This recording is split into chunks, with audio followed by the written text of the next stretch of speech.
Nos preparamos para los viajes espaciales, conocemos los últimos avances de la medicina y nos enteramos de los nuevos algoritmos que se están usando. Activa tu inteligencia artificial, porque en Aire Fresco es hora de conversar con los expertos, junto a Polo Ramírez y Francisco Aravena. Ya estamos acá en el estudio con nuestro querido Francisco Aravena, un hombre que se diversifica cada día, además. Estamos con podcast nuevo.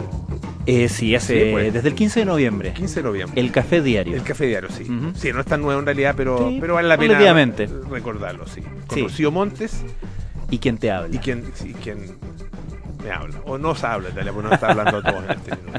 El Café Diario, y se encuentra en Spotify. En Spotify y en La Tercera. Y en latercera.com, que en realidad te lleva al link de Spotify. Perfecto. Porque es una coproducción de Spotify con La Tercera. Excelente. Y además, bueno, todos los días martes aquí en Aire Fresco para hablar de ciencia. Exactamente. A mí, fíjate que tengo de los centros que me interesan, así como centros de estudio, de trabajo, este guarda un lugar muy especial en mis afectos. El Centro Nacional en Sistemas de Información en Salud, el CENS.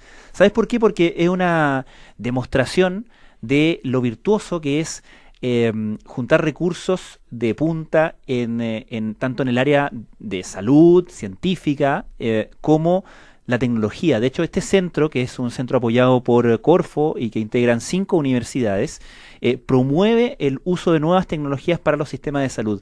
Entonces, de las cosas que organiza el CENS, del trabajo que hacen ellos mismos y también de las cosas que se presentan en los eventos, los paneles que ellos organizan, salen y se conocen experiencias muy interesantes en la integración de tecnología a la salud. Y como es a la salud directamente, la aplicación es inmediata de la aplicación y por lo tanto nuestra imaginación incluso de cómo podría mejorar todo nuestro sistema está como ahí dando bote. Uno dice ojalá se escalara, ojalá llegue a ser parte del sistema de salud propiamente tal. Y actualmente están realizando el encuentro Innovación Digital en Diabetes, del tratamiento a la prevención. ¿En qué consiste esto? Es en el uso de tecnología para monitorear a pacientes con diabetes tipo 1, 25 pacientes en particular, a los cuales no solamente los diagnostican, como es naturalmente la norma, sino que los van siguiendo, los van monitoreando a partir de herramientas que les permiten controlar, por ejemplo, la glucosa de estos pacientes a lo largo del tiempo. Y con eso, obviamente tienen un registro muy interesante respecto de la evolución de la enfermedad en esos pacientes, pero también para los propios pacientes es muy útil esa información y es una demostración de cómo implementar sistemas de monitoreo puede mejorar muchísimo la calidad de vida, no solamente la calidad de vida de las personas, de los pacientes en este caso, sino que también la información que tienen los sistemas de salud para hacer mejor su trabajo. O sea, es muy virtuoso por donde se le mire. Para hablar de esto en particular, vamos a tomar contacto con la doctora May Chomalí, que es directora ejecutiva del Centro Nacional en Sistemas de Salud, CENS. ¿Cómo está, doctora? Muy buenas tardes. Hola, muy buenas tardes, Polo y Francisco. Muchas gracias por la invitación. Hablemos, doctora, antes de entrar en este caso en particular de este encuentro de innovación relacionada con la diabetes.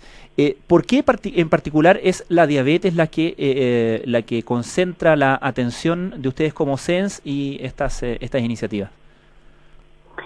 Bueno, en este caso de diabetes, nuestro centro, digamos, te pone atención a todas las iniciativas que mejoren la calidad de la atención médica y la calidad de vida de los pacientes, pero en este caso en diabetes entendamos que es una enfermedad tremendamente prevalente. Es uno de los países con la más alta prevalencia de diabetes en el mundo. Tenemos más de un 10% de nuestros pacientes que son diabéticos y es una enfermedad que además, si no se controla adecuadamente, tiene muchos riesgos de hacer retinopatía diabética, de hacer pie diabético, de amputaciones, de muchas otras patologías, ¿no?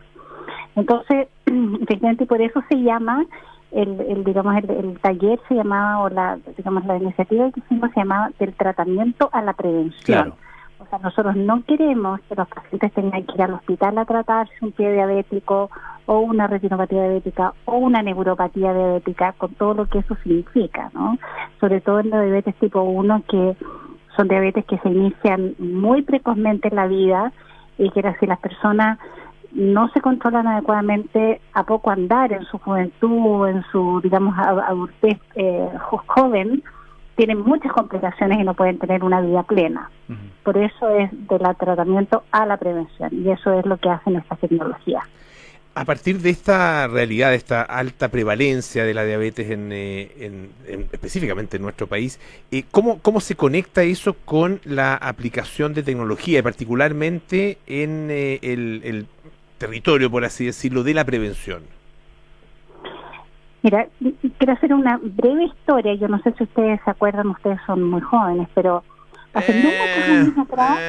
de espíritu. Pancho no tanto. Bueno, pero una licencia creativa, narrativa, lo entendemos. Ya, ok, gracias. Bueno, hace no muchos años atrás, las personas para hacerse un control de una glicemia tenían que ir a un centro de salud y te tomaban una muestra de sangre y 2 o 3 días después te decían cuál era tu nivel de glicemia, ¿sí?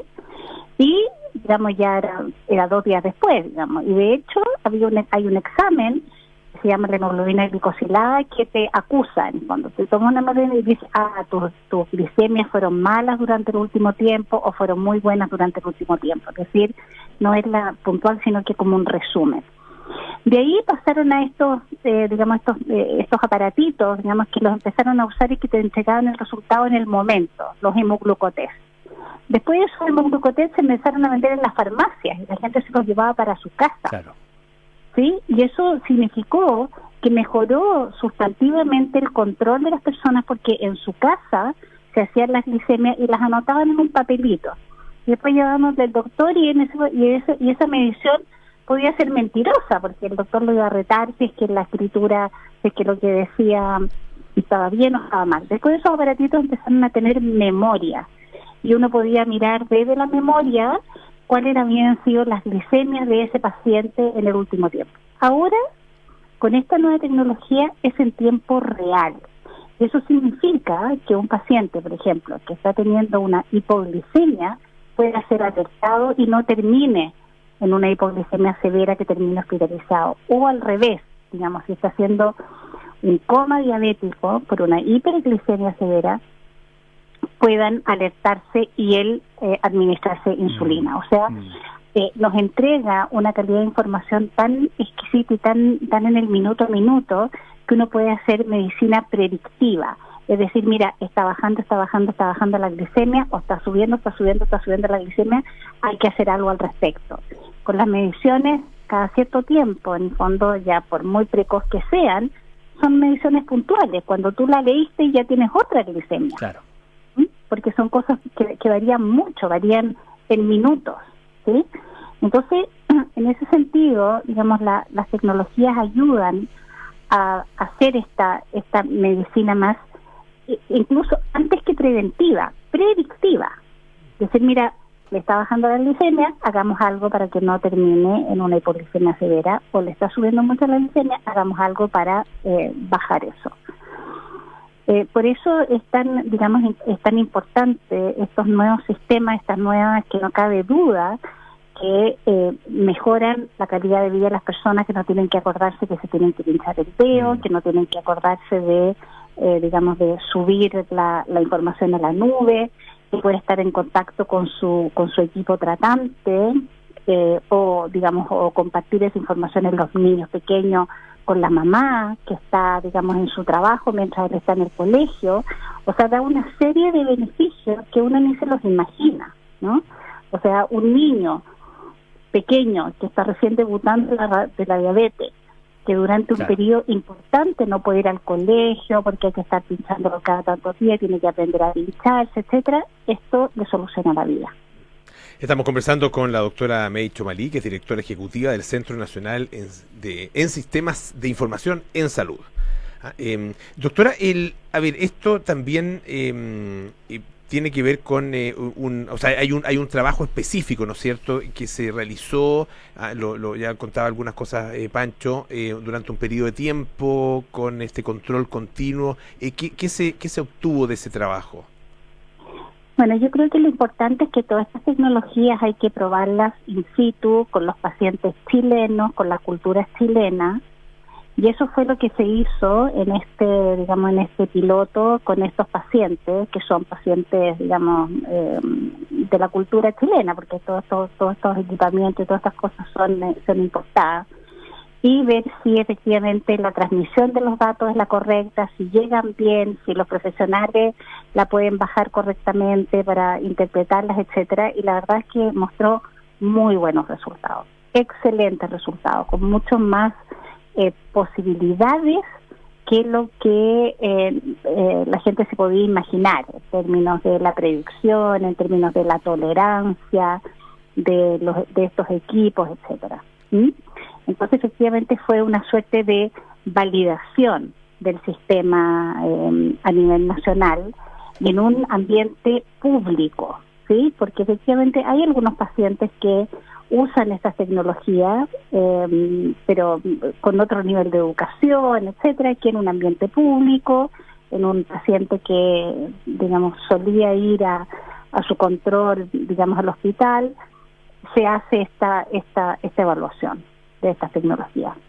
En concreto, doctora, ¿nos puede describir cómo se ponía en marcha este sistema, este seguimiento con estos 25 pacientes por 90 días? Tengo entendido, se quedan ellos con un aparato que reporta en tiempo real. ¿Cómo funciona ahí como el aparataje, la herramienta? Sí, la herramienta es muy simple, es un aparatito que tiene el tamaño de una moneda de 100 pesos, pero de las antiguas, un poquitito más grande quizás, que tiene unos pequeños filamentos que entran en la piel, que se adhiere en el antebrazo, ¿sí? Y hay que cambiárselo cada cierta cantidad de días porque entre que pierde la adherencia, etcétera. Y esto va tomando muestras de la glicemia en tiempo real y se transmiten por Bluetooth a un repositorio de datos, ¿sí? Donde está identificado el paciente, donde está las glicemias. Y a ese repositorio de datos pueden acceder las personas que, que el paciente o quien le está entregando esta información pueden acceder, Generalmente es la enfermera que hace control de crónicos, el médico tratante, el mismo paciente, o sea, todo esto se transmite en forma encriptada y el acceso es hacia las personas que están autorizadas para ello. El paciente igual tiene, un monitor donde se va registrando toda esta información y la puede ir viendo en su propio monitor. Pero en la nube se transmite toda esta información y va quedando en este repositorio donde después se pueden hacer gráficas de un paciente, de 10 pacientes, de 20 pacientes.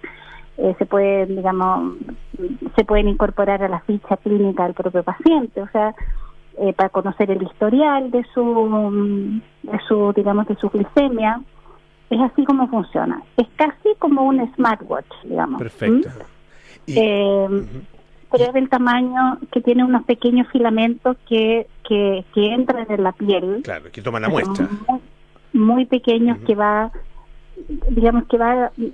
censando, entre comillas, el nivel de glicemia. Ahora, ¿esto es experimental o es una especie de prueba para ver si es escalable, como herramienta y escalable particularmente en el sistema público? ¿O estamos hablando de costos muy elevados? No es experimental, pero lo que se quiso demostrar con esto es de que es posible y es factible y efectivamente mejora la calidad de vida de los pacientes. ¿Sí? Todas estas tecnologías, como yo les contaba, estos aparatos de los hemoglucotest que los hospitales compraban uno con suerte porque eran tremendamente caros y después terminaron vendiéndose en las farmacias, ¿no? Todas estas cosas al principio tienen un alto costo, pero después van bajando los costos. Pero uno tiene que ir preparando al ecosistema para cuando eso ocurra. O sea, a lo mejor en este minuto efectivamente no es escalable para el 1% de la población que tiene diabetes tipo 1, porque puede ser mucho. Pero hay que ir preparando al ecosistema, que lo conozcan, que lo prueben con sus propios pacientes y ir escalando, no es que de aquí a mañana, o digamos, poder hacer de agencia para ver de ingresarlo en el GES, por ejemplo, porque si esto efectivamente reduce hospitalizaciones, reduce amputaciones, reduce digamos retinopatía diabética, reduce una serie de morbilidades que en este minuto el sistema las está gastando en ellas. Entonces uno dice que estos sistemas de monitoreo vienen a ser más una inversión que un gasto. Claro. Porque yo invierto ahora para no gastar en un futuro mediano o, digamos, de largo plazo de tener a un anciano amputado o ciego, claro, producto del mal control de su diabetes. Súper interesante, porque me imagino que ustedes desde el Centro Nacional en Sistemas de Información en Salud están continuamente demostrando ese tipo de cosas, ¿no? Esa racionalidad de no solamente invertir una vez que ya se conoce que se puede, digamos, en qué gastar, ¿cierto? La plata, ¿no? En cuál es el aparato del sistema que hay que comprar, sino que también desarrollar esos sistemas que permitan finalmente generar, si uno quiere incluso reducirlo todo a la última línea del Excel, como numéricamente, son experiencias que demuestran una eficiencia muy interesante también ahí, ¿no? Sí, cuando hablamos de telemedicina, me refiero, y integración de tecnología en salud.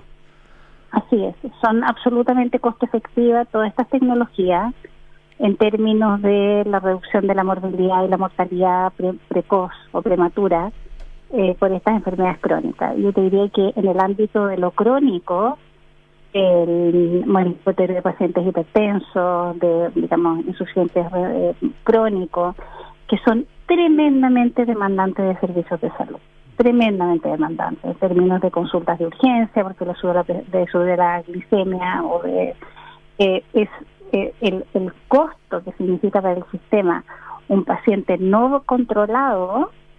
Y desgraciadamente nosotros en nuestro país hemos avanzado poco en medir cuán controlados están nuestros pacientes en nuestros programas. ¿Ya? O sea, decimos, no, tenemos, no sé, un 50 o 60% de la población diabética bajo control. Pero ¿cuántos de esos están realmente bajo control? O sea, están controlados, no bajo control, digamos. Claro. ¿Sí? O sea, con un par de mediciones es difícil decir de que efectivamente estén controlados, pero si tú tienes estos sistemas, puedes decir, haces así un clic y te dice, mira, de todos tus pacientes que están bajo control, tienes un 80% controlado y el 20% está portando mal. Traes a ese 20% y lo educas. Ahora no sabes eso, no tienes idea. Claro.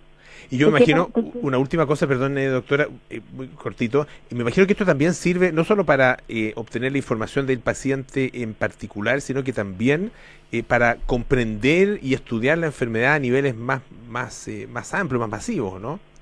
Absolutamente, más poblacionales. Claro, o sea, uno podría decir, mira, la gente que vive en la comuna X tiene un peor control que la que vive en la comuna X, Z, y vamos a ver por qué, digamos, a lo mejor ahí no hay ferias, hay pura comida, digamos, poco acceso a la comida saludable, a diferencia de otra comuna, hay que ir o sea, efectivamente se puede hacer ese análisis poblacional que dices tú, y poder definir nuevas políticas públicas relacionadas con eso.